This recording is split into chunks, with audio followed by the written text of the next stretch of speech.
86. No, 96. It's a hot tub. Good evening, everyone. Welcome to the July 13th Committee of the Whole meeting. I'll be your chair this evening, Councillor McKenna. And as our custom, we'll start with the land acknowledgement. And on July 13th, we acknowledge that this sacred land of which Smith Falls is now located has been a site of human activity for over 10,000 years and is rich in Indigenous history. This land is the ancestral unceded territory of the Algonquin Anishinaabe Nation. We're grateful to the Algonquin ancestors who cared for the land and water that we might meet here today.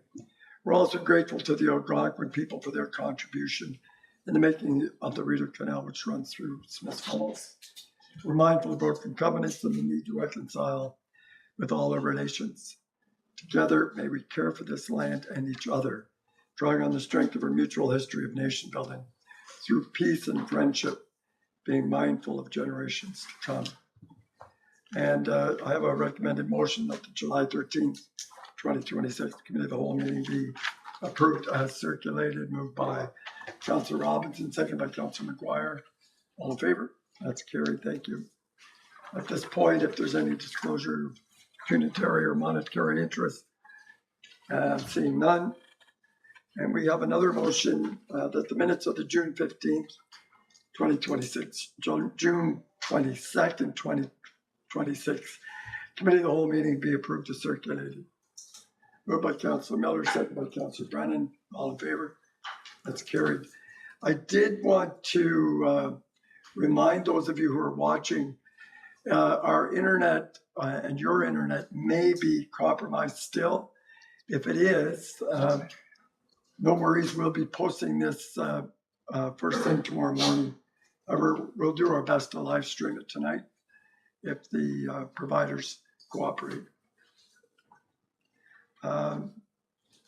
Councillor McGuire. I've got a question on the minutes. Could we get the minutes posted with the agenda, draft minutes posted with the week's agenda that they're going to be approved on, and then the final minutes can be posted with the meeting that they were approved for?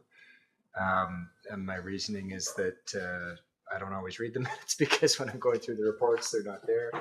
And it would be easier, I think, for everybody, members of the public and ourselves, if it was listed in the agenda like a report. It'd be easier not to miss them. Okay, do you understand that question? No, I don't. I'm not following. So all of our reports, like when we click on the link online, we can read them. Can we get the draft minutes posted under approval of minutes? With the link? Yeah, instead of, because like they're posted at the previous week, but I think sometimes we don't always go back and check that. So if we could get the final ones posted on the week that they were from, but the draft ones posted under 3 approval of agenda, then we can read them as we're going through our reports to prepare for the meeting. Do you have any comment, Clerk Costello? You want to? I'll have to talk to Councillor McGuire a bit more. It may call for some amendments to the procedural bylaw, but I will chat with Councillor McGuire, and if it is feasible, we 100% can do that if it's easier for everyone. Is that of interest to council? So the clerk will come back the next meeting and give us an update on that. Thank you. I don't see our delegation unless she's online. No. Okay, so we'll move on to, I believe we do have some director's reports. So. We do indeed, Mr. Chair. We have 2, starting with Mr. Grenke.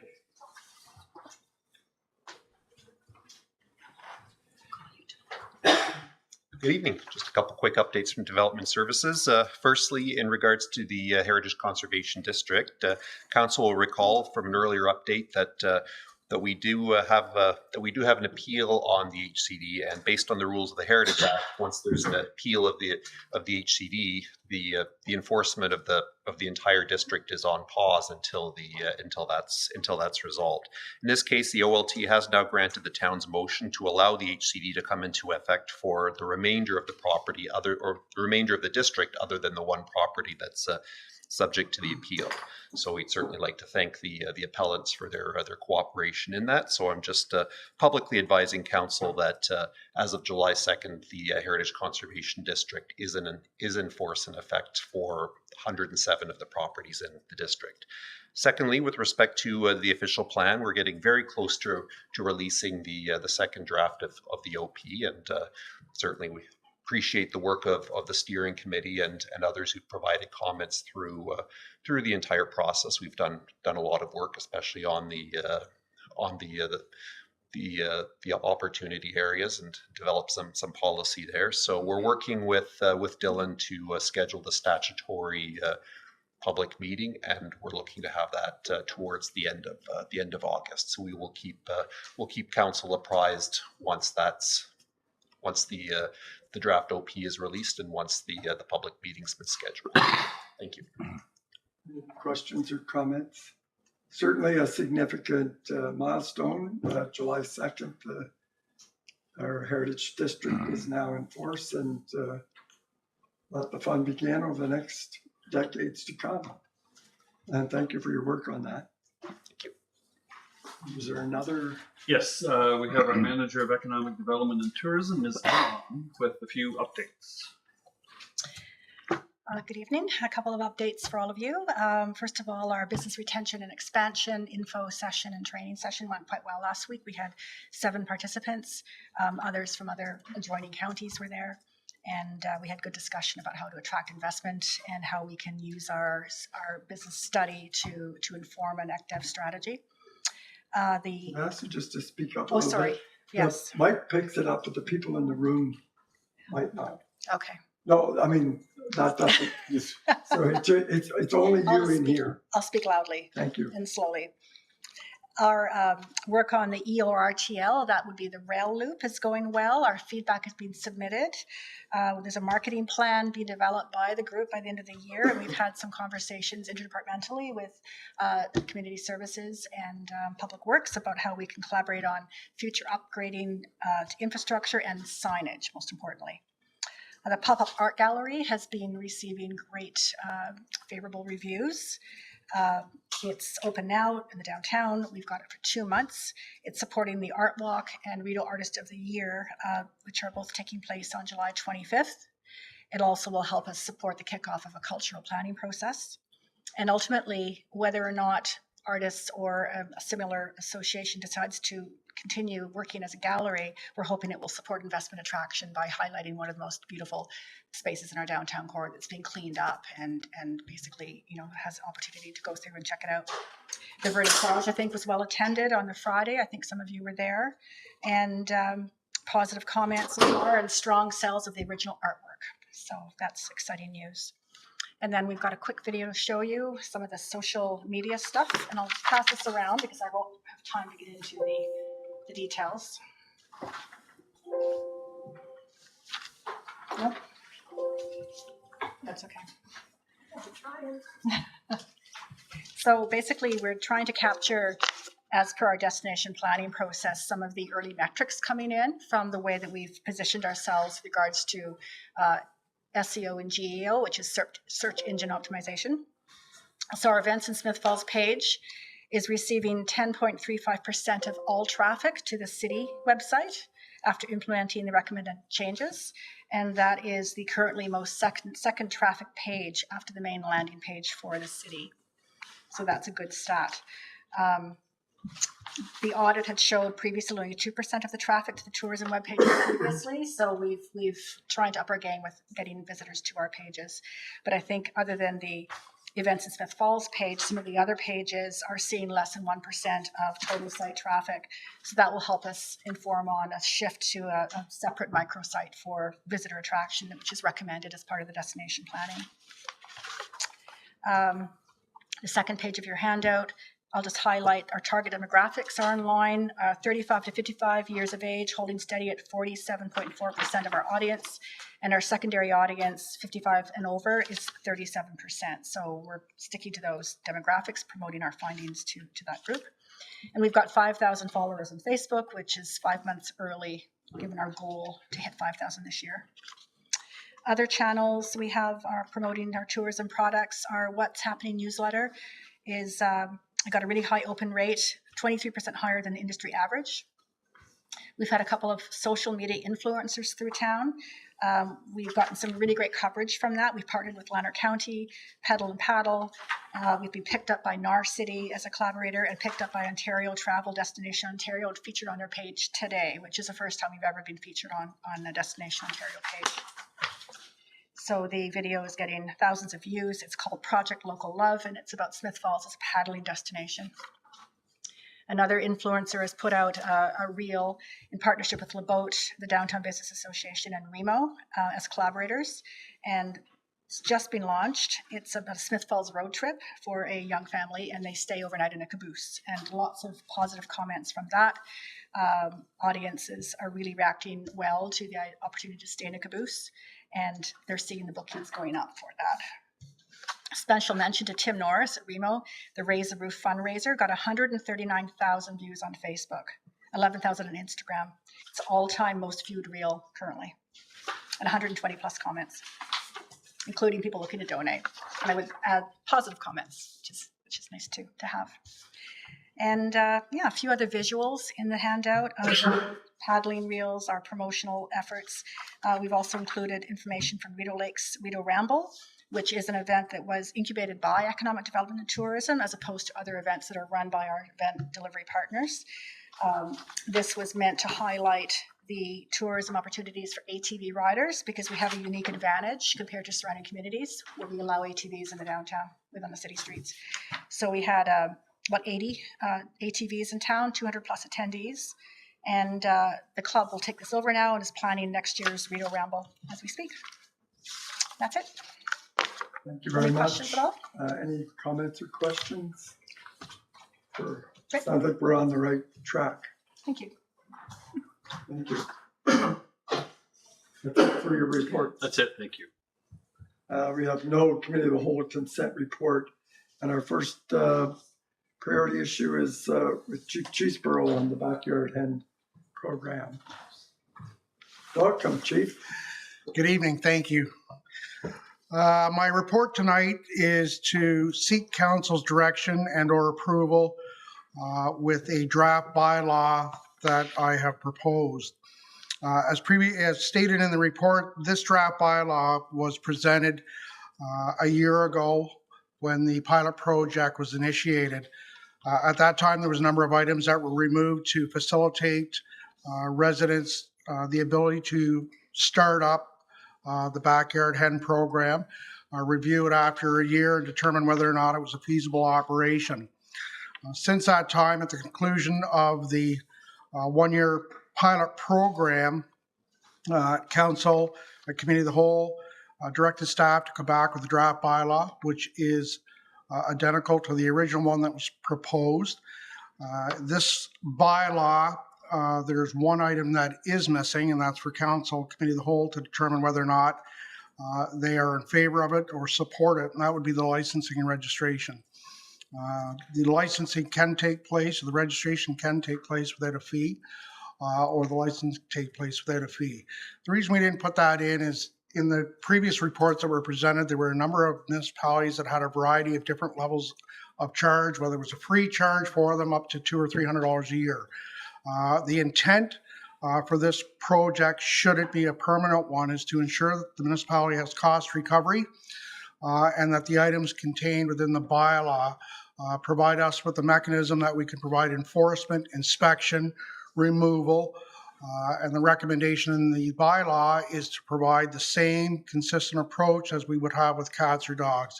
If you exceed the number of limits or there's an animal on the loose, that the cost to pick that animal up or retrieve that animal would be the same as a cat or a stray dog. Looking at that, we only have one concern with that, should you proceed, is where do we take these animals? No location has been identified. The delegation that was to be here tonight was one area where they would accept animals, but they were at their limit the last time we spoke, which was a year ago. We still have not determined whether or not there is a livestock disposal in the general vicinity or a manure disposal in the general vicinity. We know that the garbage collection will not pick that up if they exceed the allowable amount contained within the bylaw. saying that, we've gone over this a number of times.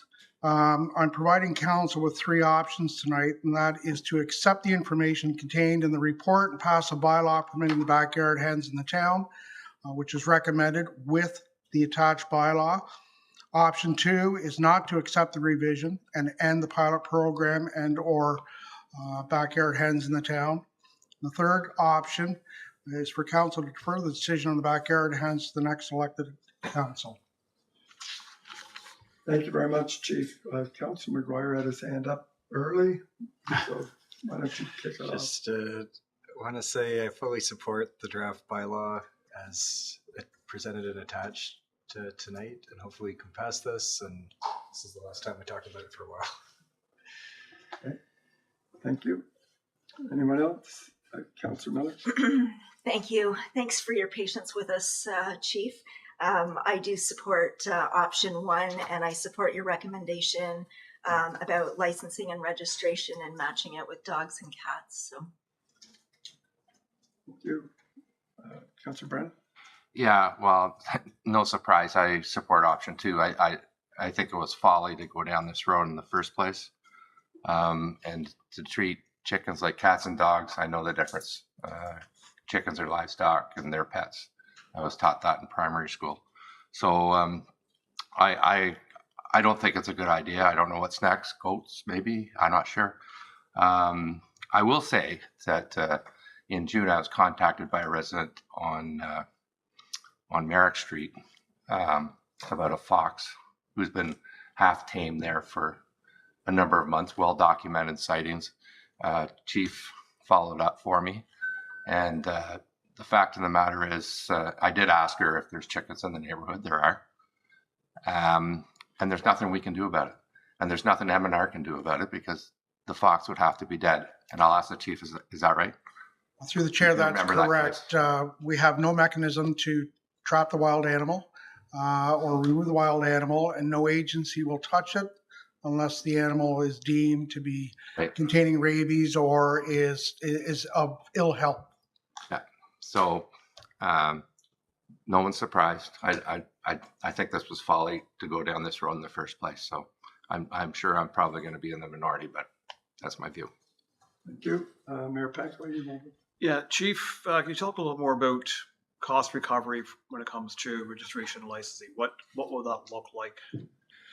If council was to endorse the licensing registration, it would be on the same lines as a dog tag, a cat tag, and certainly for the purposes of being able to identify exactly where they're located, so that enforcement and inspection could take place.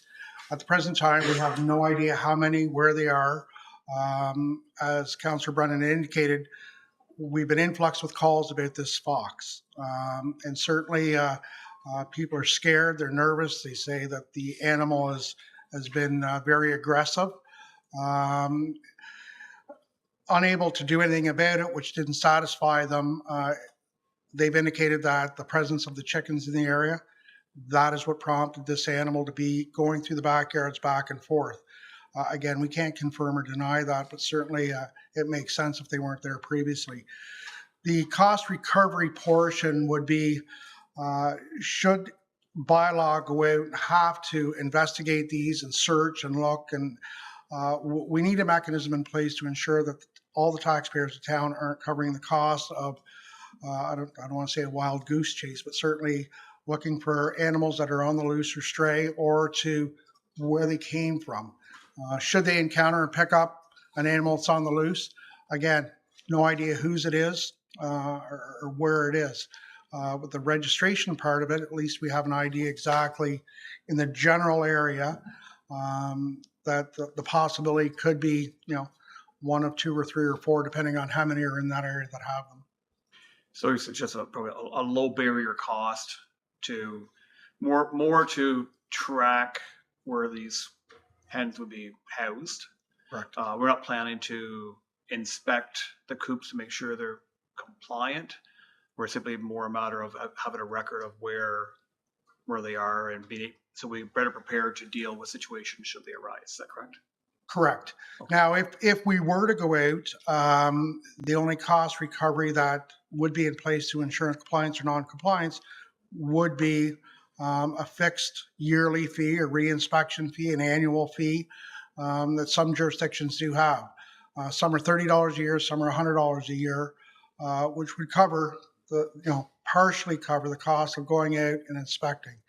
One of the items that, again, inside our expertise is the size of a coop, the size of a run for that. So to be able to do an inspection and do an enforcement, those items need to be contained within the bylaw, which we're willing to bring back with the contents of that following the direction of council.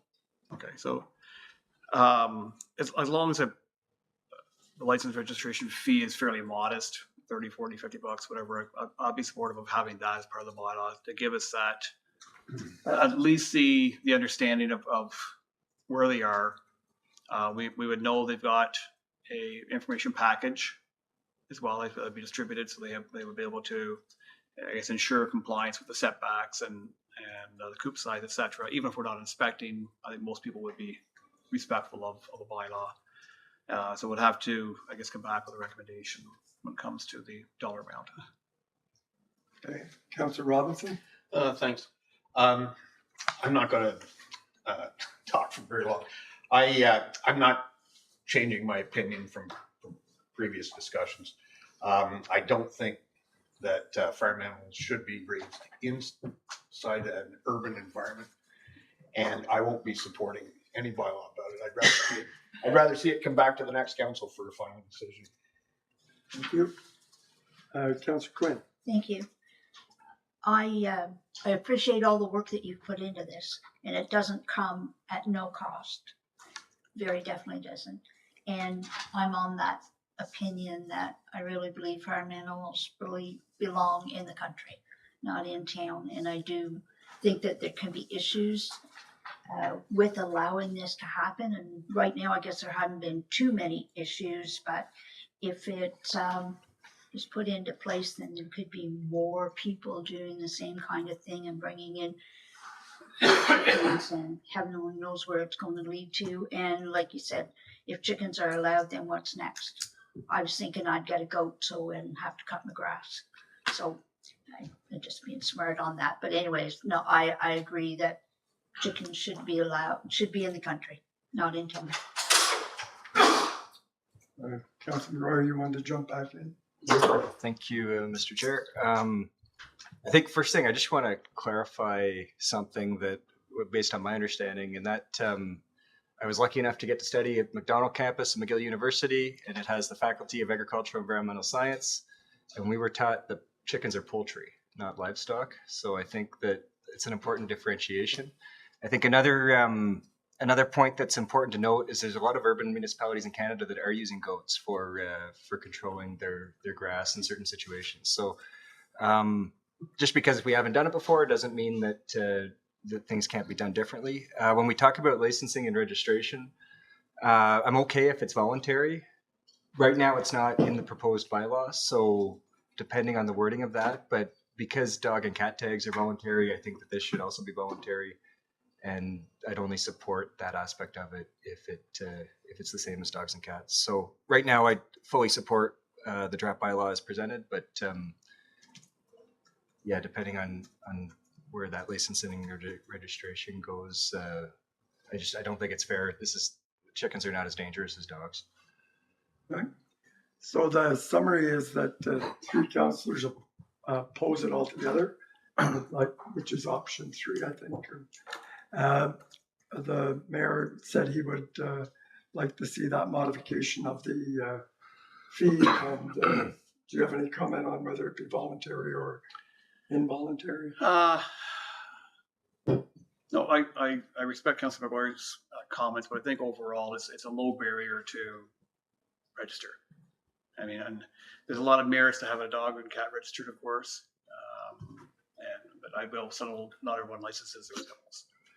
But I would prefer in the situation that it be part of the process, a requirement. I don't know what if we've discovered one that was not registered. I guess our action would be to ask them to register. And we're not going to tell them to get rid of their animals, I would think. But from a tracking standpoint, from a collaboration standpoint, and to work towards a solution here, that's acceptable by the majority. I would prefer we go that route, but a low barrier of cost. And maybe we can even, if we want to agree on that tonight, then we could be able to move forward with this. I guess depending on Councillor McKenna's position, I guess. Councillor Miller, do you have any comment on a modified, you were going with it as it was presented? Yeah, and I think we're pretty new at this, and I agree with the mayor, and that I think a fee for this particular situation is warranted, and it doesn't have to be a huge fee, but just something to show both sides are serious and will follow the rules. So you're okay with a fee? No. No? I guess is the question, like if it's a tie, is it, It's defeated. but does the pilot continue as written? I would assume it would. We're talking about changing, but, well, I guess that would be council's decision, but yeah. Because if the status quo remains, then Now, this was an update after 1 year, and this is the recommendation, and council can decide on it or not, or just say, leave it as it is, which I thought was one of the recommendations. So there's really no clear consensus on this particular report to council tonight. Whether the bylaw, whether the pilot would continue for another year, I guess it's a separate discussion, is my take on it. Yes, Councilor Meyer. so I guess my question is, it's passed as a pilot. Does that pilot become permanent if nothing replaces it, or it's not rescinded? Again, that's council's decision on, it would be a different report. Unless CEO or Chief Cheeseborough want to comment. At the last meeting, this was to be a continuation of the pilot project until a final decision was rendered by Committee of the Whole and Council on the draft bylaw containing the articles that were previously removed at the onset of the pilot program. So if council is supportive of the items contained in the report being included in the bylaw, along with a registration fee and fee structure similar to the cats and dogs, that could be incorporated into the bylaw. That's what I understood, and Councilor McGuire's not in favor of that, so we don't have a consensus. So he's asking what happens. Well, nothing happens. CEO Morris. Yeah, Mr. Chair, I think you got it. I mean, the whole idea of a pilot is to test it and then come back and either change it or stop it. So in the absence of changing it, the default, it's really council's decision, but you would stop it if it wasn't working. There's no evidence to say it's not working. The recommendations are to make it work better in the eyes of staff. That's right. So council can still make the decision as to whether to continue the pilot or not, as is. Councilor Brennan. I respectfully, I would say that it's not working. There's foxes running around town. So, but Well, that's just me, right? the foxes have been in Smith Falls Before forever. Yeah. Okay. Yeah. Wildlife is alive and well in Smith Falls and in every other community. They're more attracted now. So unless you're interested in some license fee, then I'm okay with the license fee as long as it's a voluntary registration, the same as the cats and dogs. and that's different than what the mayor's proposed. Yeah, That's so there is no consensus on any of these reports. So the question then becomes, would we just like the status quo to continue? And it sounds like, as Councillor Robinson said, the next council can deal with it. Because I don't want to see this come back again. We could keep going with the status quo, which is our pilot, extending it until the next council has a chance to look at it. That's or not end it all right now. So end it all right now is just by a thumbs up. 1, 2. Sure. Do you have any opinion on this, Councillor Quick? No, I, You have no opinion. Okay. All right, and then to let the pilot keep going in its current form and let the next council deal with it. Just a thumbs up. What's your? Okay. I think the downside of letting the pilot continue is that the enforcement mechanism is not included in the pilot. That's correct. So it's not an ideal outcome. Councillor Miller?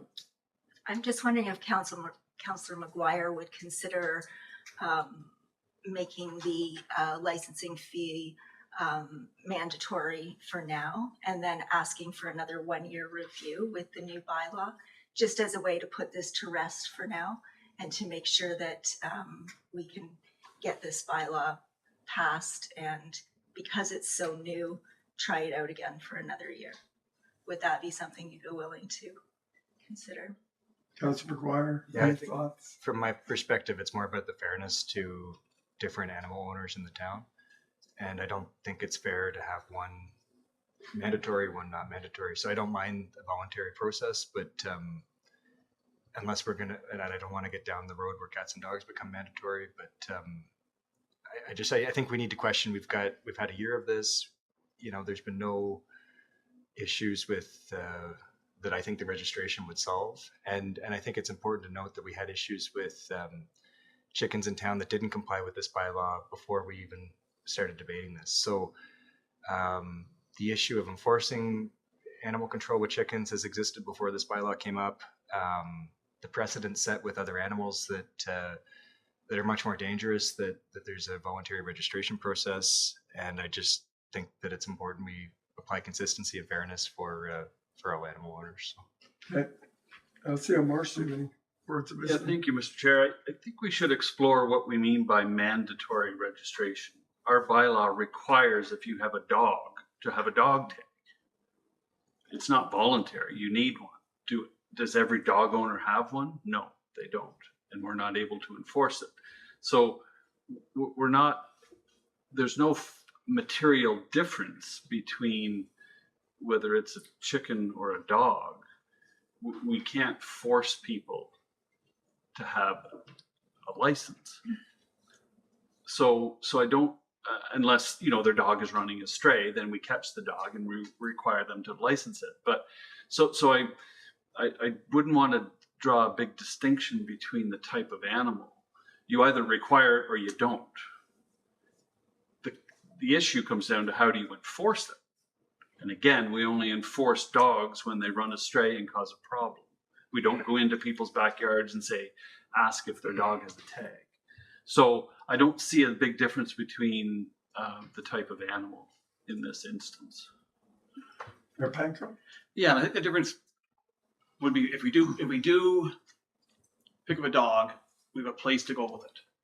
We do pick up a cat, we have a place to go. If our staff are authorized to collect that hand that's running around, we don't have a place to take it. But if we know where it resides, then we know where to return it to. So I think it's really largely for the benefit of the person who owns the hands to have the ability to get it back. I don't think anybody wants to let their hand get loose. And if it does, I'm sure they want to get it back. I think it would just provide staff with that. If it's in this part of town, odds are we'll go here. If it's not there, we'll go somewhere else. It makes it easy to come to a solution, hopefully. And I guess, and your CEO Morse's comments are relevant. Like a lot of things, I guess you request compliance and you hope people comply, but in the end, we're relying on people complying. Okay. And I guess, I don't know if you've had a chance to weigh in on your thoughts. No, I would have gone with moving forward with that modification that you've put forward. And that would just be 3 of us, and three for that option and 3 for ending this pilot altogether and not allowing chickens. and then Councillor McGuire's has another opinion. So it's defeated. Or just your recommendation, none of the options are accepted, unfortunately. So, Mr. Chair, just so I'm clear, this is the end of the program. I didn't say that, Chief. I'm sorry. There is an option, but that we could continue the pilot as it is without your advice and go forward and let the next council decide that. But that's only if council chooses to do that tonight. Councillor McGuire, last word to you. Thanks. So my understanding from a previous report we had on cat and dog licensing that it was voluntary, because I remember asking that. If it's not voluntary and it's something that's not enforced, I don't think that's a good policy. But if that's the precedent for that one, then there's precedent for this one. But it's kind of, I don't like these things. We're going to do it, but we're not going to enforce it. But if that's the precedent, that's the way it's being proposed, then I can support that. But Yeah, CEO. Just for clarity, we enforce it if it's a problem. So if a stray dog is running at large, we know where the dog goes. If you don't have a tag, as the mayor indicated, your dog ends up in a pound and you have to pay to get it out of the pound. So it's about identifying the home of that animal. And with a chicken, that's a little more difficult. But if everyone is registered, as the mayor indicated, we know likely where it goes. So I just want to be clear, we have lots of bylaws that we don't fully enforce until it becomes problematic, and then we need to enforce it. So whether it's a hen or a dog, it makes no difference. So it is a policy to register, but there's no consequence if you don't, unless that animal becomes a problem. Do you have any thoughts? if it's consistent, I'm more, yeah, I can go with that. And I don't like it, but it's because I think the difference with this situation is if you had a neighbor call in, nothing's wrong, then they're still subject to it. Where if you've got a neighbor with a dog in the backyard and somebody's complaining about it, it's a different standard. But if the precedent's for the dogs and the cats to do that, then I guess we can do it for the chickens. I don't see the need for it from the pilot, but if that's what it takes to get this dealt with, we can. So in summary, Chief, because I know you're Do a lot of notes here. all right. It appears that 4 members of council, which is the majority, are supporting your additional recommendation on adding registration to the bylaw as you presented it with a modest fee. So, Mr. Chair, are we looking at a simple one-time registration or annual registration? They do it once, and that's it, or they're going to pay an annual registration fee? What do we do for dogs and cats? They have to get a tag every year. Every year. Right.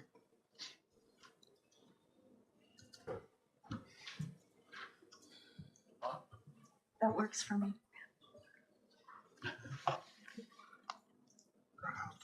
Councilor McGuire. So if the whole point is to know where they are, once would be adequate for that, and that would reduce the burden on staff to administer it.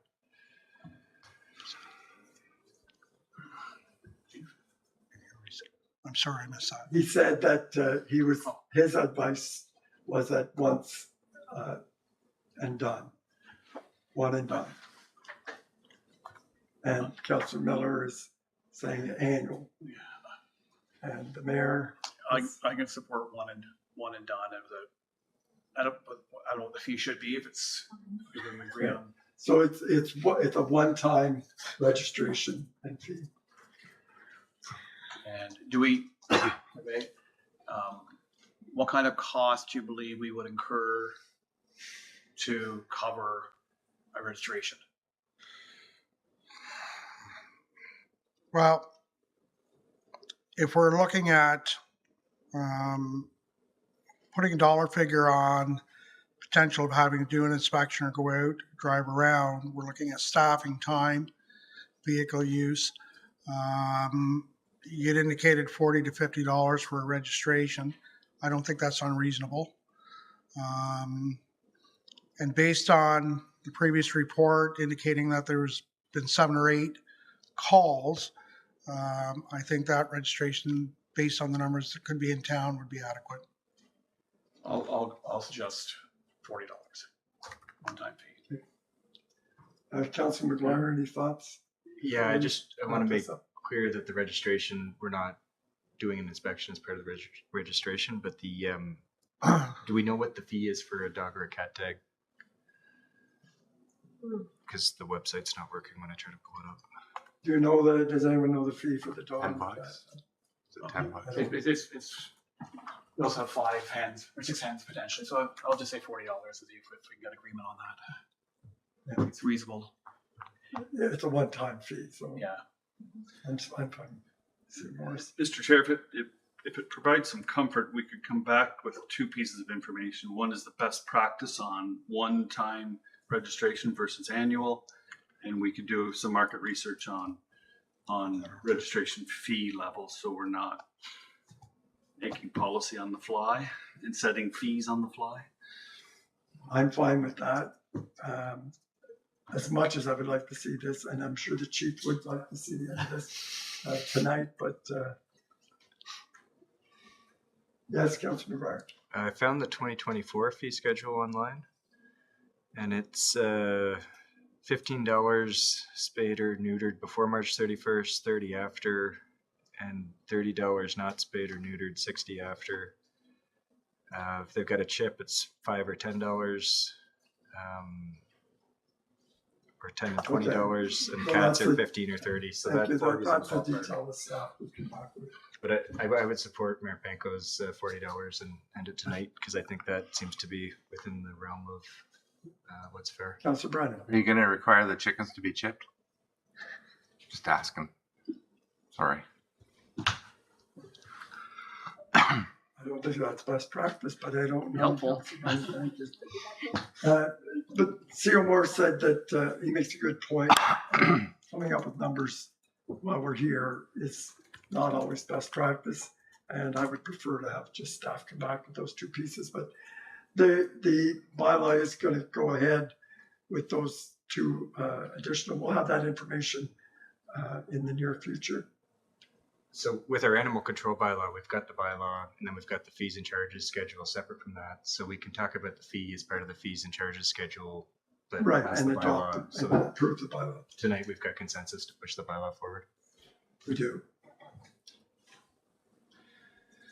Anything else? So, Mr. Chair, we could do some quick research and come back before this appears on the council agenda. That would be great. Thank you very much, Chief, for your patience and your hard work. Appreciate it very much. Mr. Chair. As Councilor Miller said, this is the first time we've done, and not many municipalities have done this. There's not a lot of experts out there in this, so getting it right is important, and we'll do the best we can. Thank you. So moving on, and that's why you're still there, is the SCBA Deacon report. Thank you, Mr. Chair. So my recommendation tonight is that council pass a resolution to award a contract 26 Fire 02 SCBA decon washer to AJ Stone Company Limited for the supplied installation of 1 self-contained breathing apparatus decontamination washer in the amount of $41,838 plus the non-rebatable HST in the amount of $736.35 for a total of $42,574. As mentioned before, the Ontario government had put out grant money for cancer prevention initiatives in the fire service. Originally, the grant application that come out was a $10 million grant for all of Ontario. The government turned around and increased that grant funding up to $20 million. The matrix that they used was based on the number of stations you have in your jurisdiction. So unfortunately, having 1 station, we had the minimum amount, we received the minimum amount a year ago. With the increase, they doubled the amount, just over doubled the amount, contributing towards cancer prevention initiatives. So last year, we received $8,230.45 that were used to purchase carbon fiber particle flash hoods and firefighter gloves that don't retain the contaminants from fires and chemical situations. This year, our grant funding that was approved, we received $19,626.05. The intent was to put towards the SCBA washer for decontamination. We originally put in the budget that we were expecting to receive $13,000. Unfortunately, we received $3,000 more than that. So based on the submissions from 4 different companies, AJ Stone came in at $41,838. Leveco Incorporated came in at $48,000. Brogan $48,000, and Canadian Safety came in at $51,214. After reviewing all submissions to ensure compliance with the specifications of pricing, AJ Stone met and exceeded the specification requirements and was the lowest bidder. The approved capital budget for this project was $51,000, including the $16,000 of grant money, which should read $19,000 of grant funding received. So we were far under budget with that of approximately $12,051.70. So the recommendation is to accept the lowest bidder, proceed with the project. And option 2 is for council to not accept the quotation and direct staff to reissue a request for quotation. Thank you very much, Chief. Mayor Panko, you have a question? Yeah, thanks, Chief. How have we been cleaning SCBA equipment before this up till now? Through the chair with a hose and special soap that we apply to it. It's a very lengthy process to do that, doing unit by unit by unit. These units, depending on the amount of contaminants that are contained in it, the machine will either run for 2 minutes or 12 minutes. 12 minutes is a maximum. You can hold 4 units in there at once, the total unit, the harness, everything, mask, and then 12 minutes later, they're all done. It also has a filter that picks up all the particulate and any contaminants that are in there, so they're not washed away into the wastewater. And is there an annual maintenance cost and warranty that comes with it too? There's a 2-year warranty that comes with it, and there is no annual service requirement for this unit. Okay. I'll certainly support the recommendation. I think we owe it to our staff to ensure that the equipment they use and they're going to provide all the protection they need. So, I'm seeing thumbs up around the table. My one question, and it's more for the CAO, is in these reports, I'm going to assume this is a Canadian company, but is it possible when we're doing these tenders now to, noting that the legislation both federally and provincially has changed, that we add a line in our reports to council that's saying that we're compliant or that it's Canadian sourced or something? That would be nice for me to know. And because each time I'm going to ask, is this a Canadian supplier? An astute question, so thank you for asking it. So you'll recall that the Buy Ontario legislation passed. We will be bringing back an amendment to our procurement bylaw to incorporate the language and the requirements. And at that point, we will start reporting out on the criteria that we have to assess when we look at a procurement like this. Terrific. But I think the chief might know the answer to that question. This unit is made in Peterborough, Ontario. Wonderful. Thank you very much, Chief, and thanks for that report. And not going anywhere, of course, Chief Truesborough is going to talk about the new fire tanker contract. Thank you, Mr. Chair. The recommendation this evening is that council approve the recommendation of the fire chief to award the contract for the manufacturing of 1 tanker apparatus Fort Garry fire trucks in the amount of $820,000 plus the non-rebatable HST. If this award is done within 30 days of the closing date of the tender,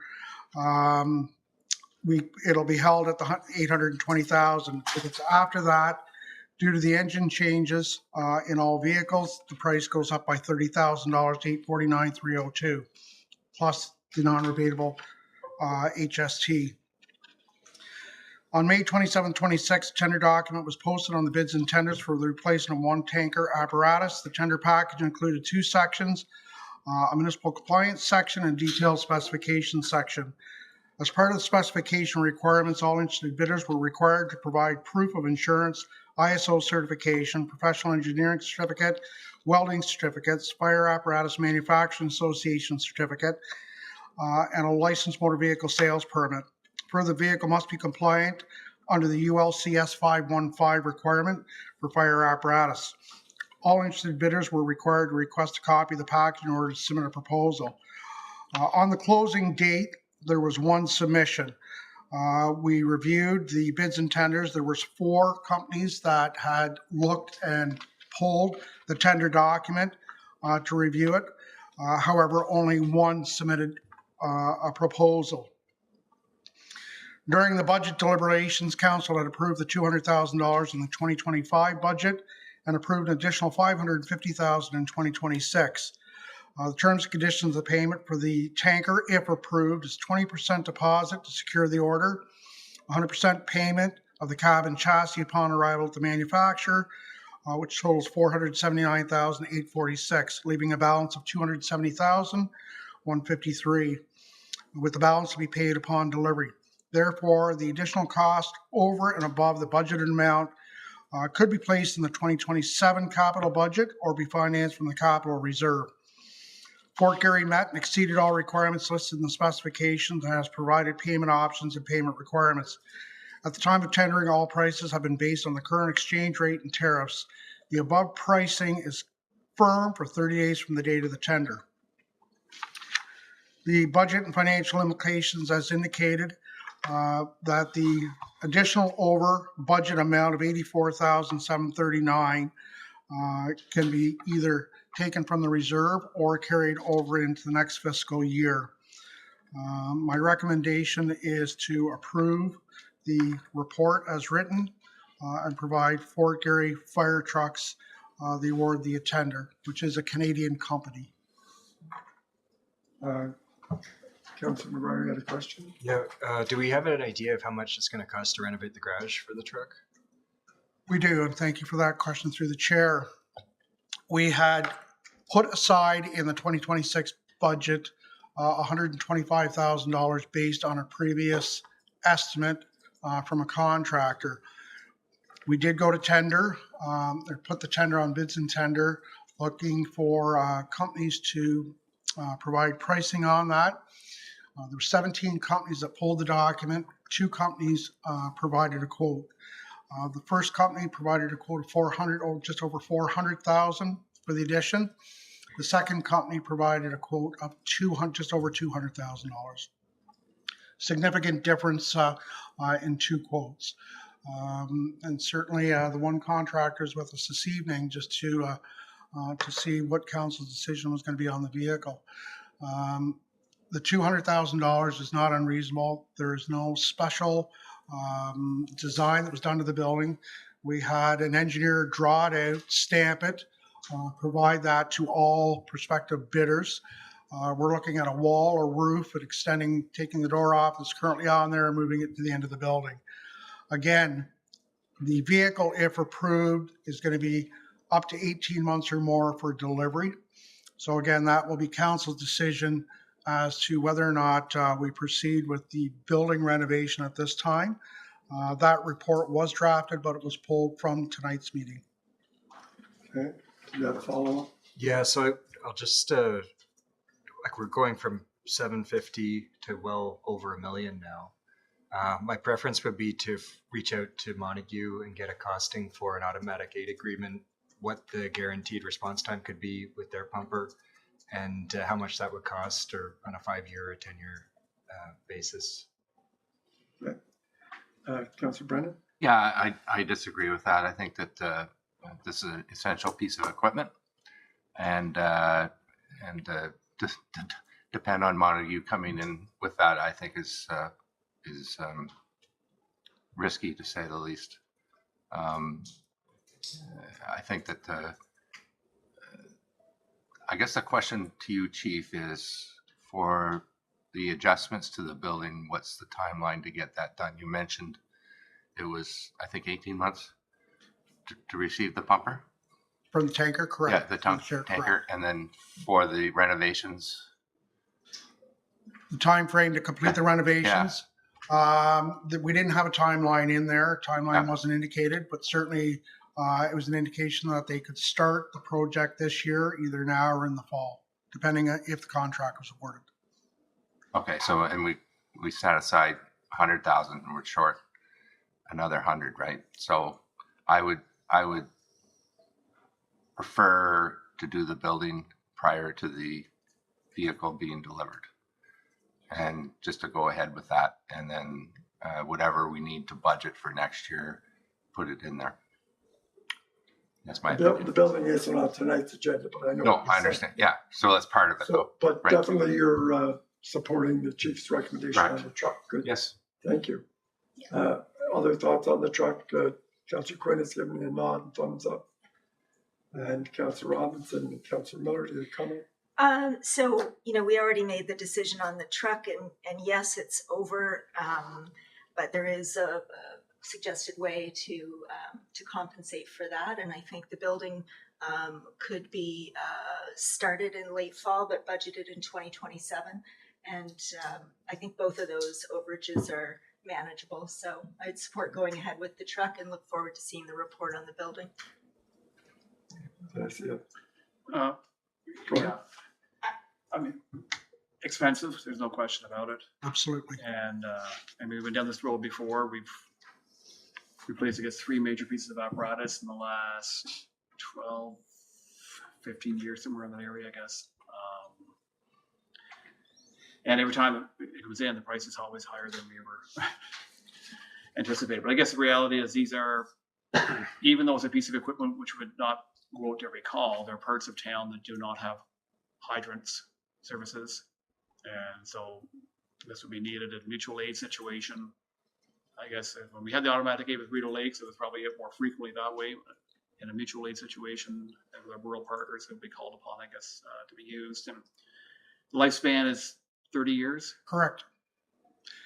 Through the chair, the recommendation from the fire underwriters is 20 years, but with the maintenance schedule that we currently have, and obviously you can see the vehicle that's in the garage, well maintained, well kept, repairs are done immediately.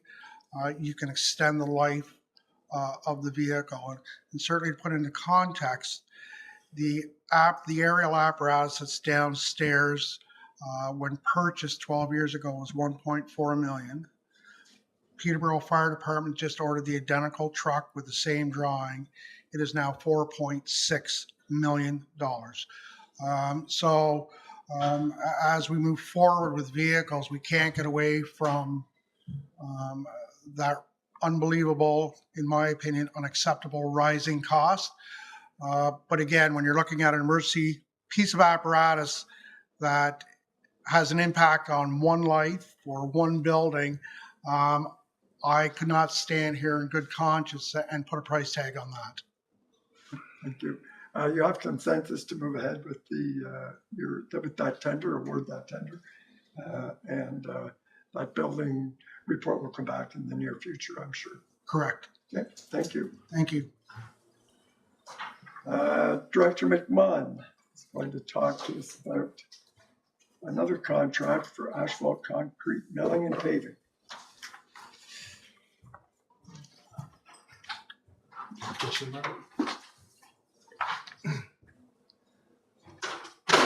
No, I'm sorry. That's not yet. I missed you on 9.4. It's the new transmission main. Thanks. Yeah, thank you, Mr. That was a Chair. test. You had me wondering there for a second. So thanks for the introduction to the report. So staff, so the report this evening is titled Award of Contract 26 PW-010 New Transmission Main Phase 1.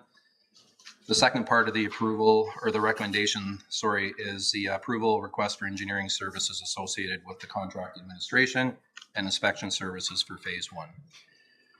So staff are recommending that council award contract 26 PW-010 for Phase 1 of the new transmission main and sewer separation project to Ingmanson Construction Limited in the amount just shy of $2.5 million. and authorize an additional agreement with EVB Engineering for contract administration and inspection services valued at $171,445, excluding HST. This particular project is the first phase of a larger multi-year infrastructure program designed to improve the town's long-term potable water supply and fire protection capacity. The overall initiative will establish a continuous 16-inch transmission water main connecting the existing trunk water main on Chambers Street at Empress Avenue to the new elevated water tower at 12 Aircare Drive across from the Public Works Garage, while also upgrading associated municipal infrastructure. That would be the sewer separation portion of the project. So think of it as full reconstruction through that roughly 1.9 kilometer corridor.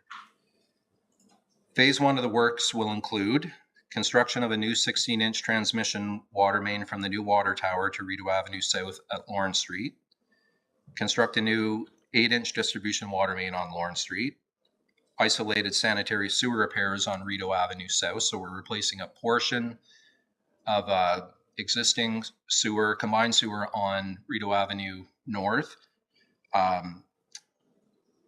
Replacing it this year because the pipe is compromised and we are having a hard time sleeping at night, hoping that it holds together. So we've designed the street, so what will be phase 2 of the project, such that we won't need to change that pipe again. We change it now, and then when we roll into phase 2, we'll just continue on with that sewer. The project will also include a development of a multi-use pathway between Aircare Drive and Lawrence Street. So that's the easement that runs in behind the bottling plant, making its way from Lawrence Street over to the tower. And then, of course, full reconstruction of Lawrence Street between Rideau Avenue South and the easement. Sorry, I said Rideau Avenue North there. I meant Rideau Avenue South earlier. This particular tender closed just last week on June 29, 2026, and attracted 4 qualified bids. After review by town staff and EVB Engineering, Igmanson Construction Limited was confirmed as the lowest compliant bidder at approximately $2.5 million, nearly $100,000 lower than the next closest bid. EVB Engineering also confirmed that the bid falls within the project pre-tender budget estimate and recommended award of the contract. As we know, this broader project is supported through the province's Health and Safety Water Stream Funding Program, which will fund up to 73% of eligible project costs to a maximum contribution of $13.3 million. Engineering costs associated with EVB services are also eligible for the same funding, and they would have been represented when we put our application in the first place. There was a portion in that application for contract admin and inspection. So they're also eligible for the same funding, reducing the town's share of the proposed engineering services contract to approximately $46,290, excluding tax. Subject to council approval, construction is expected to begin in early August 2026, with sanitary sewer repairs substantially complete by August 31st, 2026. That's the section that I spoke of earlier on Rideau Avenue South, and the remainder of phase 1 to be substantially completed by December 1st, 2026. The project aligns with Council's strategic priority of investing in infrastructure to support community growth and service reliability. So with that, I'm happy to take any questions, but I just wanted to note that this is a word of contract here this evening. Time is a little bit of the essence. I'd like to get shovels in the ground on this project and get rolling on it. So happy to take any questions. Councilor McGuire. Thank you, Mr. Chair. Thank you, Director McMahon. Good pricing and good responses so that's really nice to see. I'm wondering when they do the design work, can we ask them to try to optimize the utility holes so they're not in the drivable path? There's a lot of intersections in town where there's utility holes, right? You know, if you're turning a corner at an intersection, or if you look after it snows where the tires generally go, they put the utility holes there. I'm wondering, is that something we can ask them to optimize as part of the design? Not at this stage, not for this particular phase, but if I could, through the chair, the one thing that we need to be cognizant of, particularly when we're, Smith Falls being in the Canadian Shield, we know we're going to be dealing with rock. Often more than not, we try to utilize existing trenches, rock trenches, so so we can mitigate costs on these projects.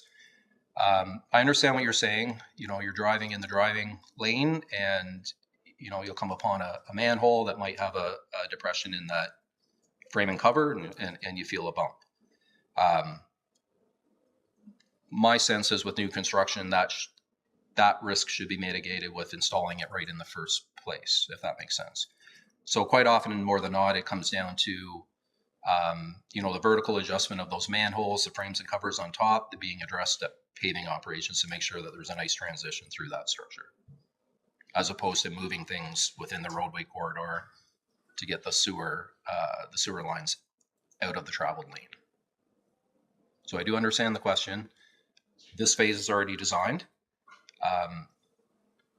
Many times often there's a lot of infrastructure within the roadway and we're trying to shoehorn a bunch of different pipes in the ground. That is definitely evident in this project where for much of the project, we're incorporating a 16-inch water main on top of an 8-inch distribution main, plus a sanitary sewer, plus a storm sewer. Currently, right now, we're running with a single pipe system, the combined sewer. So I'll have to say there's a lot more linear infrastructure under the ground. Okay, thank Follow you. up, just all that other linear infrastructure stink, but the sewer and that's the limitation? Sorry, all the other infrastructure staying put in the ground. All we're updating at this point is the water mains. So the service mains or the service lines and the sewer lines are staying put. No, if I could through the chair. No, this project is effectively a full reconstruction. So new services to property line, not indifferent to phase 1 and phase 2 of George Street. So it'll be the same idea. The only thing that we're able to not have to change in phase 1 would be the sewer that runs down the easement because it's in good condition. It's not that old. It's a concrete pipe in really, really good condition. So we're not touching that at all. We're just replacing the trunk water main distribution pipe that we have down through that easement. So Lawrence Street from the easement down to Rideau Avenue South will be full reconstruction. And then the balance of the projects next year and the year after will be full reconstruction as well. Thank you. Mayor Penfield. Thanks, Director McMahon. 2 questions, I guess. One, we've done a lot of the contract administration and inspection internally for past projects. And this one, you're looking at hiring outside. Is there using EVB? Is there? I know a lot of the cost is covered, still 27% covered by the municipality. Is it primarily a funding situation or a workload situation, or? Yes, through the chair, it's a little bit of both.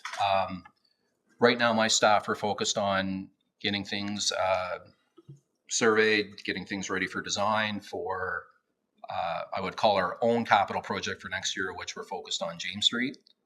That'll be the next on the books for full reconstruction.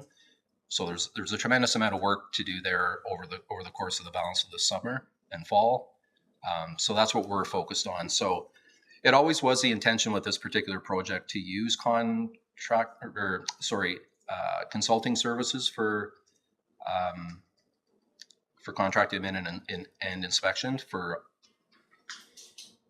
phase 1 and then the subsequent phases of this project. Notably because it is largely funded and it does take the pressure off staff to focus on other assignments that we have. Second question, and just sort of takes us back to last Thursday and the storm system that hit. And we had a lot of localized flooding in town. And again, it's how do you prepare for systems like that come through? But understanding they're not that infrequent anymore. And they may not hit all of town at a time, but we do get heavy systems coming through. So when it comes to our storm sewer, I mean, I suppose an engineering standard based on the formulas, how big a pipe should be. But I guess in looking forward, should we be looking at even making these pipes just a little bit larger to be able to handle the greater loads that are coming in those 1% storms that seem to happen far more frequently than 1 every 100 storms? Yeah, thanks for the question. So with storm sewer design, we designed to a 1 in 5 year storm, and that's standard MECP ministry guidelines. The short answer to that question is if we had to design for a 100-year storm or something in excess of a 100-year storm, which I would argue we were subject to last Thursday. Anecdotally, I've heard reports of as much as 100 millimeters of rain in a 45-minute period. It came down hard and fast, and we certainly felt the brunt of that with areas such as Lombard Street down by Abel and Aberdeen that were completely flooded. Over on Hershey Drive at Queen Street was the ditches were all flooded and overflowing on the road down in that area. So the short answer is you would never be able to get a pipe in the ground large enough to handle those flows. So anything over and above a 5-year storm would be the design would contemplate overland flow. So you think of a roadway that has a 6-inch curb face along the edge of roadway. The roadway in itself will hold a tremendous amount of water as well. And if we're looking at like a new subdivision design, that's why we incorporate side and rear yard swale systems in those new subdivisions, as well as either retention or detention ponds as part of the overall stormwater management system. But I will note with last Thursday's storm and the amount of roadway flooding that we had around town, we had a number of reported sewer backups throughout town, primarily in areas that maybe perhaps don't have a storm sewer network and they're subject to a combined sewer on their street. The pipes simply can't handle that volume of water when you're mixing it with sanitary flow at the same time. So it's going to find the path of least resistance, and absent people having backflow preventers on their service laterals, it's unfortunately going to end up in some cases in people's basements. The message for people at home that we've been talking to is, first and foremost, to notify your insurance company to initiate a claim. So we're still dealing and fielding a lot of those calls kind of as we speak. So. Well, I guess the question really goes if we're only planning for a 1 in 5 year, and I mean, how much extra cost would there be to put a bigger pipe in there that can accommodate, especially understanding that there's potentially new development that could happen in that area of town in the future, and a lot of I guess storm sewers probably would feed into this as well. So I don't know if it's, I know it's a situation where you can't prepare for everything. But if you can accommodate more, does it make sense to potentially consider that? I know there's only a small section being repaired right now, but I'm thinking a longer term when the pipe starts running up, is that a consideration? But maybe for a future discussion. Yeah, it is. I mean, we could sit here and talk technicalities all night, and I'd start losing people that are queued in on the call here this evening. So, yeah. Okay, thank you. Councillor Quinn, did you want to comment? Yeah, I'm going to throw something in here totally off of all this. We don't need to make a decision tonight, but is there not product that we could be using rather than asphalt, rather than covering everything with a solid cover? Is there not product that we could start to think about using where the water could go through? And I don't need an answer tonight. Let's just think of it. Well, just a thought. We'll hold that thought. Thank you. Thank you. People are in general agreement with proceeding with this tender. Excellent report. Good luck, and it's nice to get this phase going. And 9.5. Now we can talk about asphalt concrete milling and paving. Yes, thank you, Mr. Chair. So with this particular report, staff are recommending the council award contract 26-PW-005 for the town's 2026 asphalt concrete milling and paving, coined as ACMP, you'll hear me talk about. So award that program to D-Rock Paving in the amount of $866,544.12, excluding HST. The project was publicly tendered, and this particular project only attracted 2 bidders, with D-Rock Paving submitting the lowest compliant bid, approximately $299,500 lower than the next bidder. So the annual ACMP program focuses on roadway rehabilitation, asphalt resurfacing, concrete curb and sidewalk repairs, accessibility improvements, and related infrastructure upgrades throughout the municipality. Major works this year include the rehabilitation of Percy Street between Pearl Street and Broadview Avenue, rehabilitation and sidewalk improvements on Canal Street, so between Beckwith Street and the new Timber Bridge, new sidewalks on Union Street and Ferrer Drive. So Union Street will be the west side of Union Street, from Cornelia down to, I forget what the name of the street is, but part way down before we hit the VIA station, and there's an asphalt sidewalk from that point on to the VIA station. So currently there's no sidewalk on that side. Doing some work over on Ferrer Drive as well. There's some areas over there that are missing sidewalks, some old dilapidated asphalt sidewalk that we're going to rehab as well. And then some localized curbing repairs on Aberdeen Avenue to try to address some of the water issues that we have over on Aberdeen in a certain area. We're looking at some isolated pavement rehabilitation on Beckwith Street North and James Street. So these are significant enough areas that we're going to mill and pave. Just a quick kind of dirty overlay, if that makes sense. They're heavily potholed. And then the replacement of sidewalk that was removed over at the former water treatment plant as part of that project. We're going to reinstitute that sidewalk over on that side. And I will note that money is being funded through the insurance claim, so that money will come back to this program. Yeah. Thank you. Councillor Brennan, you wanted to? Yep, thank you. I love this. It's when we do the road work, because people see it's their tax dollars at work, and I always look forward to this report. I had a couple questions though. I noticed on Percy Street, you've got on here some speed humps. Sorry? So, some speed humps on the Percy Street? Yep. So I imagine that's near the school, or? Exactly. Okay, so there was some... Yeah, there's, sorry, through the chair, community safety zone over in that area. Yep. So we're looking at speed mitigation. So it'll be asphalt speed humps similar to what we have on Harold Street. Yeah, and I know you guys prioritize what we're going to do every year, and I'm always going to get questions about this street or that street. So there's two streets that I had in mind and I had flagged before, and one is John Street, which leads up to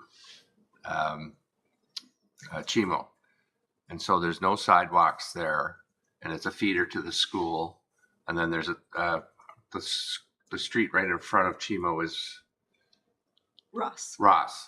Yes. So, and there's no sidewalk there. So hopefully that's on the radar. John Street is not in good condition all the way down to Broadview. And so that's one. And then my other old nugget is Allen Street and Marguerite, because I've gotten questions about that as well. And that's a feeder to a school. And then it's right outside of the apartment buildings, where there's a lot of seniors there and for walking, that sort of thing. So those are two items that I hope we can flag for the not too distant future. And I'll just comment on the Percy Street piece, because I have the opportunity to walk most of these streets daily, especially Percy. And it doesn't seem like the sidewalk's that bad. Everything needs doing. I understand that. But and it's just down it's just one side of the street that goes and leads into the school. But anyway, it's good. It's all good. Just those two areas I think that we need to address. Yeah, if I could, Mr. Chair, I just wanted to emphasize that we're not replacing all of the sidewalk on Percy Street. We're making some improvements, some AODA compliant crosswalks in those areas with the tactile walking surface indicators. Those are those plates that we put in those crosswalks. So it's not a replacement of all the sidewalks. So I just wanted to mention that. Yep. Councillor Quinn. Thank you. And thank you for this report. And you know what?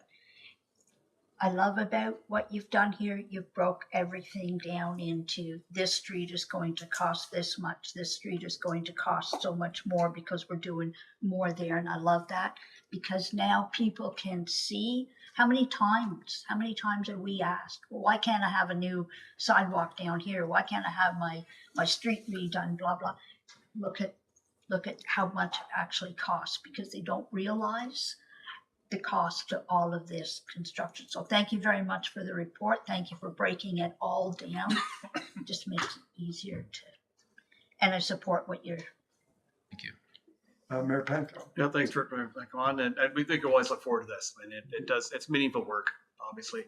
A couple questions. So the, on Union, is it going to take and create a sidewalk from Cornelia to the point where the asphalt sidewalk starts, just past Alexander? I say Franklin, is that in that area? Franklin would be right beside the gas station, mobile gas station. Yeah, it's the next block heading towards the name's escaping me right now. Alexander? Yes. Yeah. So I guess the question is that section in good shape? Or would it make sense to replace the sidewalk all the way to the VIA station when we're mobilizing? Just recognizing a lot of people tend to walk that route all times of the year. I see people try to walk down through there with dragging their suitcase, and I don't think it would be even an awful lot more money to extend it than we're done with that area. Would be one question. The second question would just be with Canal Street. Understanding it's not a through traffic. It's a very lightly used street from a vehicular standpoint, and a fairly significant cost. And I guess obviously there's reasons why that needs to be done or why it's prioritized. Yeah, thank you for the question. So the first question you had was with respect to Union Street. So our inspection and the condition of the asphalt sidewalk from Alexander Street down to the VIA station is in pretty good repair, I would say. To me, it doesn't necessitate doing anything with it right at this point. Our focus there was to get continuity from Chambers Street down to that point because it's absent any sidewalk there right now. So that was the focus. Not to suggest down the road we can't come back if that asphalt happens to deteriorate. We can deal with it down the road. And then the second part of the question was with Canal Street. Yeah, we're looking at some work there, getting sidewalks on both sides of the street. So sidewalk favoring the War Monument or the Cenotaph, which there's no sidewalk there right now. We're installing a couple of street lights down through there as well. They'll be the same street lights that we have on Beckwith Street as part of the bridge work that we're doing there as well, and what you see in the downtown core. And the asphalt's in quite poor repair in that area. One of the reasons we looked at it as well is, after commissioning the timber bridge, and then we start to look at the condition of the access to the timber bridge, particularly on the east side. It doesn't present itself very well. So what I would consider a fairly small investment to rehab that and make it a little more inviting, I think will go a long way. Thank you. I'll support the recommendation. Councilor McGuire? Thank you. Yeah, it's like our most popular one, but it's also our most debated one because everybody in town knows the street that they think is in worse shape than one of the ones on here. So every year this comes forward, I ask, how did we rate it? What's our data? And we haven't seen it yet. So I'd love to see how we came up with this. Like, to me, Canal Street, it's bad, but it's aesthetic because there's some spots on McGill, some spots on Maple. We got some really rough areas on the north end of town. So if we had that data, then I can say, this is how we rationalized it. This is how they were prioritized. I don't like getting into this kind of anecdotal debate or politicizing it. So if we could get more information on how we picked them, it would make it a lot easier to sell that in the community. Yeah, through that, Mr. Chair. Yeah, so most of the decisions that we make with respect to our asphalt works is dependent on what what they call the PCI, Pavement Condition Index. We did some investigative work on that a couple of years ago with our through StreetScan, where they came and they have a piece of equipment, a vehicle that drives, and it computes what that PCI would be. However, it's not always that easy to solely look at those to make decisions when we're looking at pavement restoration. For instance, we have historically about, we'll call it $1 million on an annual basis since council started to afford money towards this project. It doesn't necessarily get stretched very far when we're looking at works on these streets. And oftentimes we get into investigative work where we will go out and core the road to try to determine what the existing thickness of asphalt is, to determine whether or not we can do a milling, a grind, if you will, and then an overlay. So if we're not able to do that, if we're into full depth removal, then that effectively doubles or makes that project 2.5 times more expensive than it was before. So we may pivot and look to another street where we may get a little more bang for the buck, if that makes sense, where we can stretch those dollars further and perhaps just go and do what we call a shave and pave, and mill it off and pave 40 mils of asphalt on top to reinstitute the riding surface. So it's a little bit of a crapshoot. We are still trying to develop something to bring back to council so we can present it and say, here's the plan moving forward, understanding none of it's ever written in stone. There may be a whole plethora of reasons why things need to pivot and change on an annual basis. Great, thank you. Just a couple of comments from me. Thank you for the report. Would there be pedestrian snowplow now on Union Street right to the VIA station, that once we put the sidewalk in, even on the paved, we'll be able to? Correct, yes. So there'll be a paved or a snowplow, great. Correct. And yeah. I just wanted to second Councillor Brennan's comment on John Street leading to the really busy school. There's no sidewalk on either side. So for next year, if we have any say about it, it would be nice to see that one in there. And I don't think talking about schools is politicizing it. I think that's just wanting to flag that one. All right, you've got consensus. Good luck. Okay, Have a great thank you. summer paving. We're moving on to Mr. Granke, Shared Services Agreement. Thank you, Mr. Chair. Staff are bringing forward a recommendation to council that a bylaw be passed authorizing the execution of a shared services agreement with Tay Valley Township for buildings inspection services, and also that we pass a bylaw appointing Tay Valley CBO Troy Merriman as a building inspector in the town of Smiths Falls. So this is just relating to backup for our CBO. We have one chief building official full-time in the town, and occasionally when he's on vacation, we do need to have some coverage. We don't expect it to be a significant workload, probably just some evenings, but somebody to cover inspections while he's off. So we've already established a working relationship with Tay Valley from last year. Our CBO helped them out when they were in between building inspectors as well. So that relationship has been established. The township staff and our staff are amenable to sort of extending that shared services agreement to cover their assistance on an as needed basis here in the town. Everybody seems to be in favor of this. It's great to work with our neighbors, continue to work with our neighbors, and I hope our building inspector gets a vacation when he needs it. Absolutely. Thank you. Thank you. Clerk Costello, you're up. Thank you, Mr. Chair. And I will note, if you could look on your agendas, I made a typo on 9.1. That's actually supposed to be the Canada Day fireworks update. I'm not talking about the lighting policy twice. So if you want to make that small change on your agendas. Community cupboards.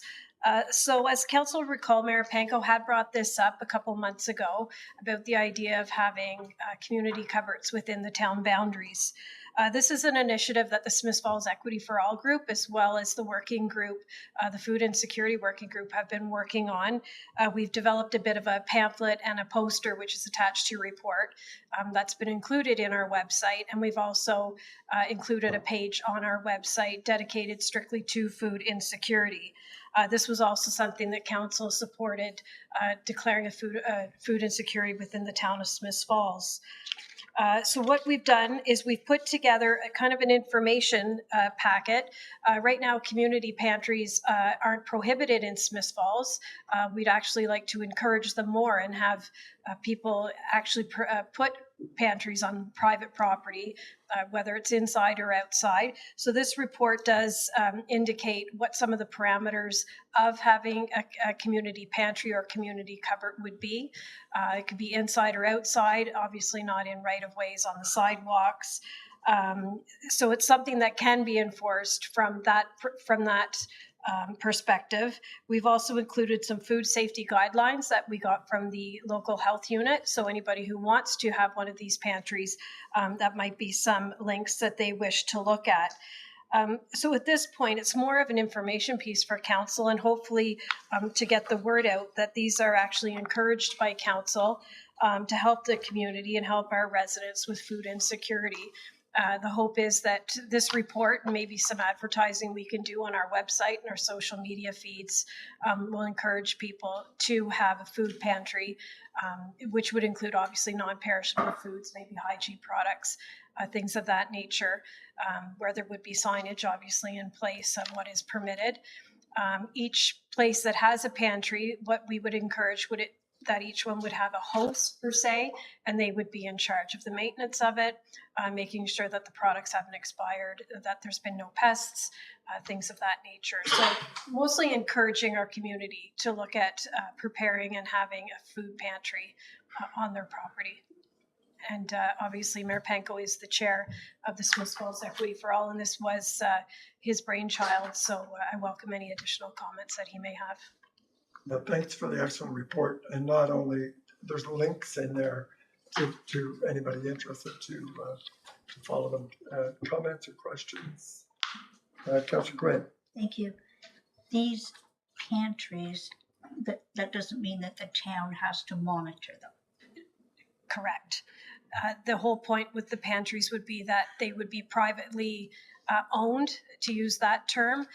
So it's more that council is just letting people know that they aren't prohibited, they're encouraged, and we're giving them the parameters to do so safely and without having to do any type of enforcement. Just to follow up on that, so if something happened and someone claimed they got sick out of eating something, that's not a town? It would be on the host. Thank you. Councillor Miller. Thank you. I just wanted to say thank you, Clerk Costello, and thank you to the Equity for All Committee for putting this together. We're in a real crisis. It's not unique to Smith Falls, but I'm really proud of the work that we're doing in this town to try and address that. So this information is really great. And if you're listening to this meeting tonight and can share this with your neighbors, it would be a few minutes well spent. Thank you. Mayor Panko, did you want to? Yeah, thanks, Clerk Costello, for bringing this forward and for council support in the past, and hopefully support tonight. The principle really is it's pretty straightforward. Leave what you want and take what you need, and it's a real grassroots initiative.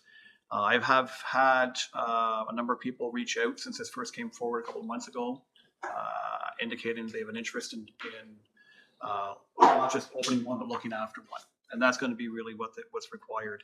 It does note where it's nothing on town property without an encroachment agreement, and so it's something that if an organization had an interest in putting one in a park or a town square somewhere, they would reach out to the town for an encroachment agreement. And I don't know if Manager Granke would have to comment a little bit further on that. But I think it provides an opportunity for really discretion, right? People can discreetly leave things there and people can discreetly pick them up and again, just help support the food insecurity challenges in their community. So, Manager Granke, if you don't mind maybe speaking just to how that would work, if someone said, well, let's say an organization wanted to put one at Lower Reach Park because it's an easy access point for people, how would all that work? Thank you, Mayor. Yeah, so an encroachment agreement, it's a process that we follow from time to time, and oftentimes, usually when council sees an encroachment approval, it's for if there's a porch that's been sitting on a municipal right-of-way for 100 years, and that was just discovered through a survey and to facilitate a sale. But ultimately, what the encroachment agreement does is it defines responsibilities.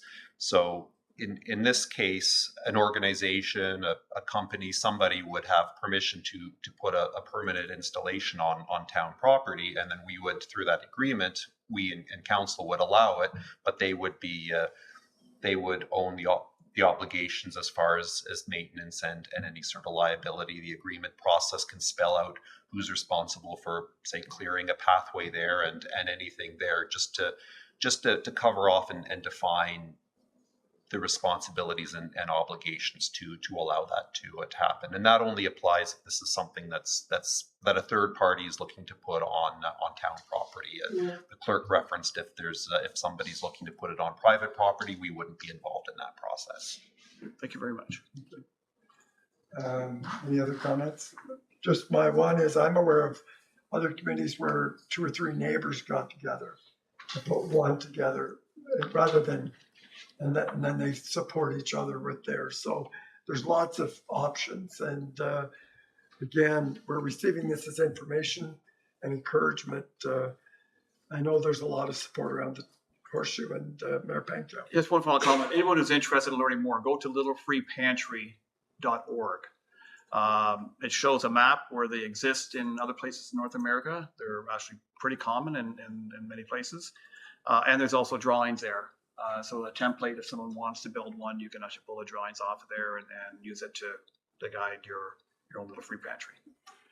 Can we get some of our wonderful communication person to put this all together into a wonderful Facebook or media release? We certainly can. Thank you. Don't go away.